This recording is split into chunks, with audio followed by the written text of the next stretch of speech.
What's going on, y'all? Welcome to the Field of 12 QB Room, sponsored by BetRivers. This is where you're going to hear everything about the quarterbacks this year from the quarterbacks here at Field of 12. Real excited about diving into this one. We're going to talk a little bit of Michigan, things going on in Ann Arbor up there. You got a returning starter in Cade McNamara, who took you to the college football playoff last year, but you have JJ McCarthy on his heels, who is the young, flashy superstar.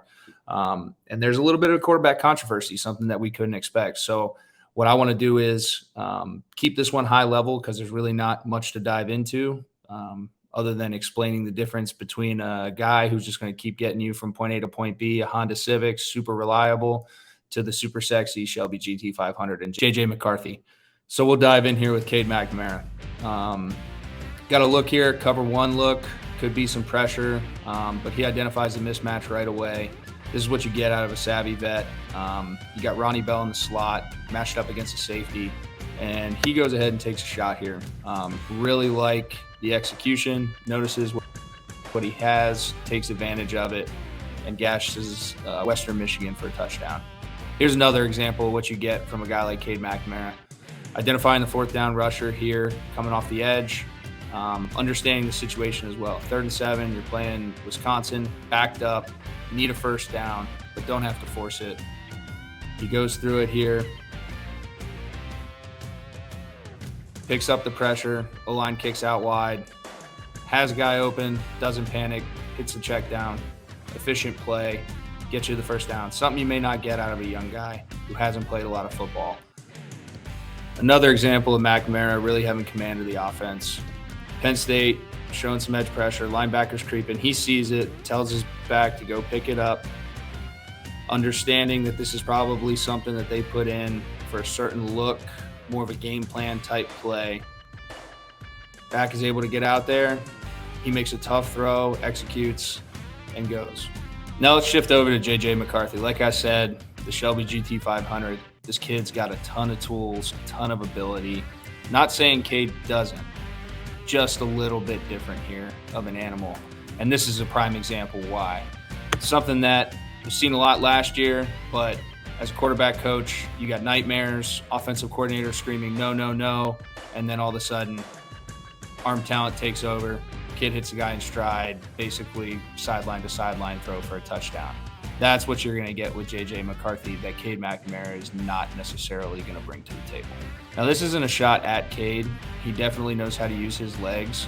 But here's a perfect example of how Michigan can expand their playbook with JJ McCarthy under center. More of your traditional read option type play, quarterback off the edge with a lead blocker. He adds another element that defensive coordinators have to prepare for. Cade is going to stay more in the pocket and operate. JJ, again, is that wild card gunslinger that can get you yards both with his arm and his legs in both a designed and off-schedule fashion. Now let's talk about JJ here in the pocket. You got Georgia here. Obviously, the defending national champions went on to win it this year. They beat Michigan in the college football semi-final game. But what I really like to see here is a kid who's fearless, understands his man coverage, is looking to attack one of his big bodies over the middle of the field.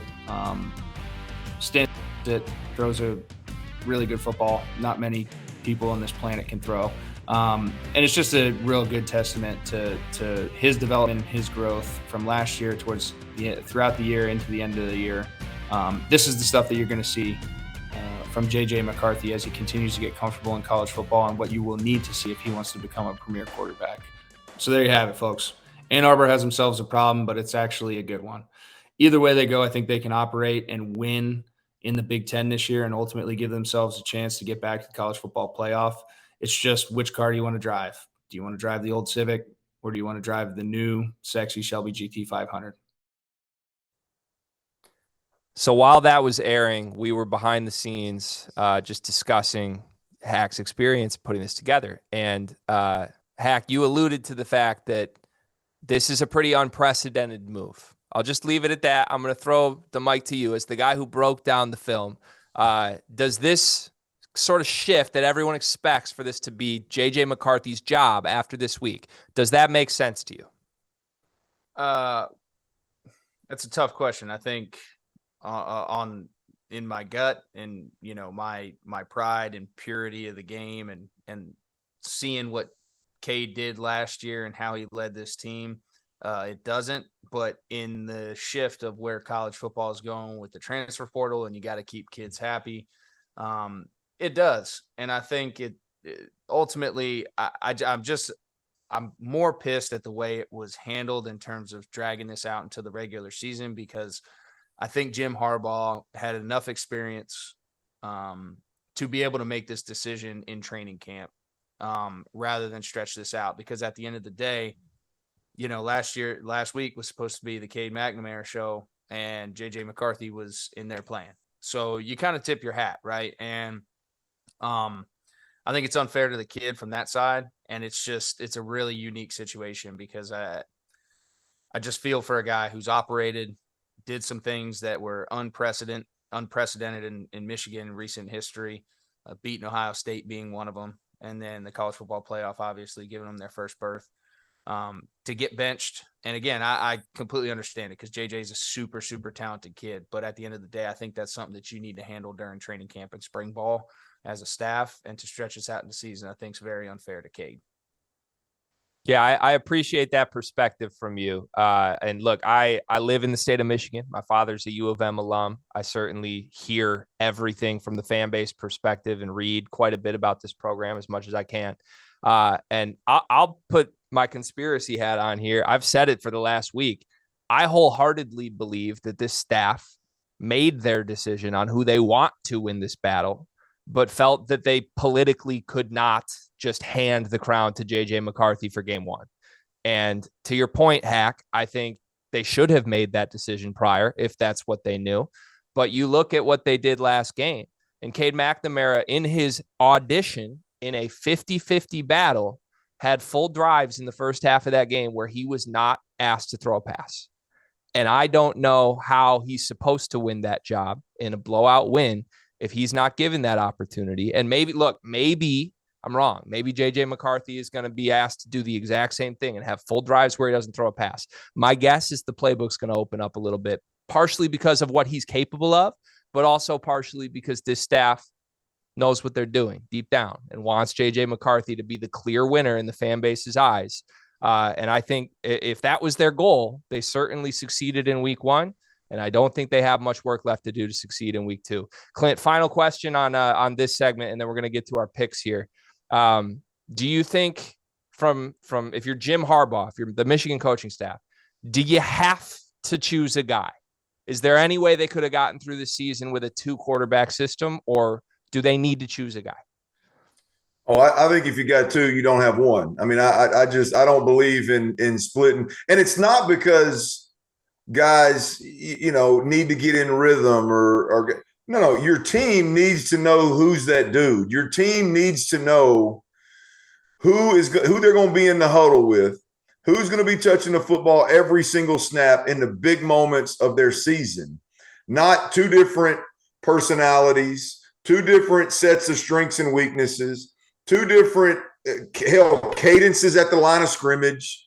I mean, they need one dude to rock and roll here to make this make sense, in my opinion. I'm with Hack, man. I hate that, this is one of those deals where, or I'll put it to you this way. I like to see decisions in and around quarterbacks made as if the coach's job was on the line. Not, hey, I got a new contract. I got some job security. I can afford to go with a guy that I like more, or a guy that may have a higher ceiling.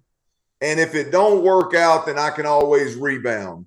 Versus, I got to go win ball games right this second. Who's my guy that can do it? Doesn't matter who recruited who. Doesn't matter how much I like or dislike the guy. What quarterback gives me the best chance to win ball games? And I don't know that in this case, it's not the kid that we've seen do things at Michigan that haven't been done in a long time. Again, to Hack's point, in terms of beating Ohio State, going to the college football playoffs, I think you're taking a big time gamble making the decision. But you get paid to make the big boy decisions. We'll see what happens. I agree with Hack that it's a Bush League way to go about making the decision, though, is flip-flopping back and forth and acting as if it's a fair shot. It's a fair shake. It would not be the first time that Bush League and Jim Harbaugh are used in the same sentence. So let's just throw Fair. that out there.